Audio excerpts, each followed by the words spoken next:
कृष्णा। वैशाख मास के शुक्ल पक्ष में आने वाली है एकादशी है मोहिनी एकादशी। जब महाराज युधिष्ठिर ने भगवान श्री कृष्ण को इस एकादशी के महात्म्य के बारे में पूछा, तब भगवान उनसे बोले, हे राजाओं में श्रेष्ठ, इस एकादशी की महिमा एक बार वशिष्ठ मुनि ने भगवान श्री रामचंद्र जी से कही थी। एक बार भगवान श्री रामचंद्र जी ने वशिष्ठ मुनि से सभी पापों का नाश करने वाले विषय में पूछा। तब वशिष्ठ मुनि बोले, हे प्रभु, आपके नाम सिमरन मात्र से ही सबका उद्धार हो जाता है। फिर भी लोक हित में मैं इस प्रश्न का उत्तर बताता हूँ। मोहिनी एकादशी के व्रत की कथा इस प्रकार है।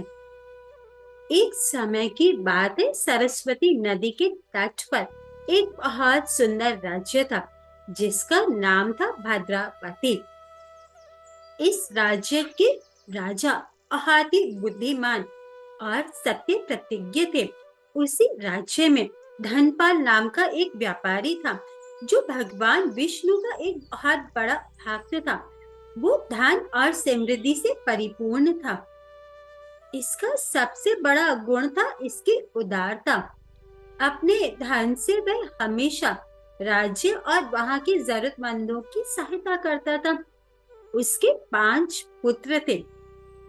दुर्भाग्यवश जो सबसे छोटा पुत्र था दुष्ट बुद्धि, वह बहुत ही पापी था। अन्याय के मार्ग पर चलकर उसने अपने पिता का कमाया हुआ सारा धन बर्बाद कर दिया। वो हर प्रकार की बुरी आदतों में लिप्त था। उसके दुर्व्यवहार और दुराचार से अत्यंत पीड़ित होकर धनपाल ने अपने पुत्र दृष्ट बुद्धि को अपने घर से ही बाहर निकाल दिया। तो भूख प्यास से अत्यंत व्याकुल होकर वह जंगलों में भटकता रहा। एक बार ऐसे ही भटकते हुए दृष्ट बुद्धि महर्षि कौंडिन्य के आश्रम में जा पहुंचा।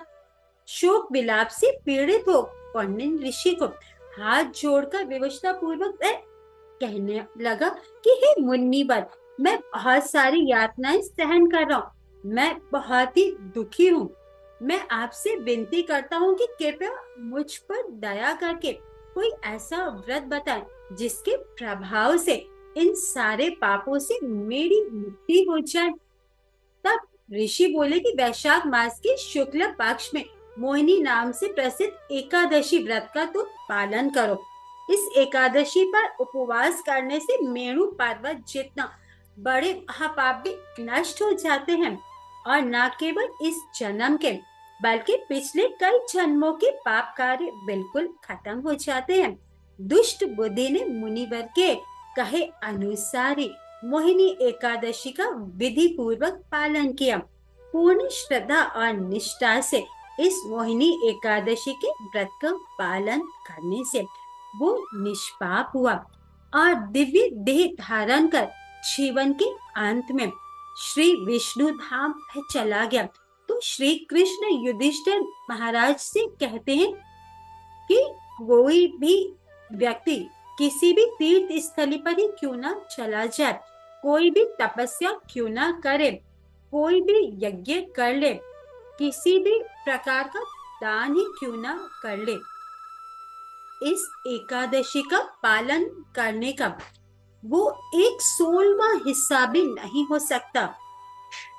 मोहिनी एकादशी का यह जो व्रत है वह बहुत बहुत बहुत उत्तम है। इसके श्रवण और पठन से सहस्त्र गोदान का फल प्राप्त हो जाता है।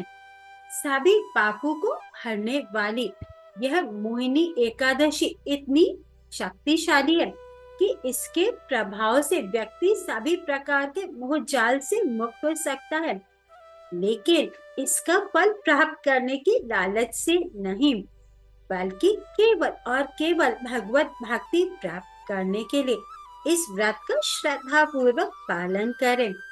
अन्न से वर्जन कर भगवान के नाम सिमरन और भगवत कथा में अधिक से अधिक समय व्यतीत करें। तो आप सभी को मोहिनी एकादशी की ढेरों शुभकामनाएं। अधिक से अधिक भगवान के नाम का जप करें। हरे कृष्णा कृष्णा कृष्णा हरे हरे, हरे राम राम राम हरे हरे। भगवान की सुंदर सुंदर अच्छा विग्रह के दर्शन करें कहाँ? इस्कॉन मंदिर में जाकर और कहाँ? इतनी सुंदर अर्चा विग्रह के दर्शन हमारे इस्कॉन मंदिर में आपको मिलेंगे। तो भगवान के अर्चा विग्रह के दर्शन ना दें, वृंदावन धाम जाएं, मायापुर धाम जाएं और अपने जीवन को सफल बनाएं। तो इस एकादशी पर हमें क्या करना है?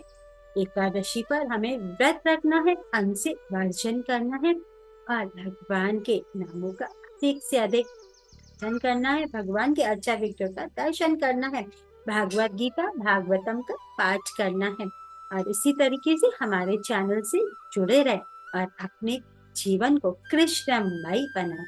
हरे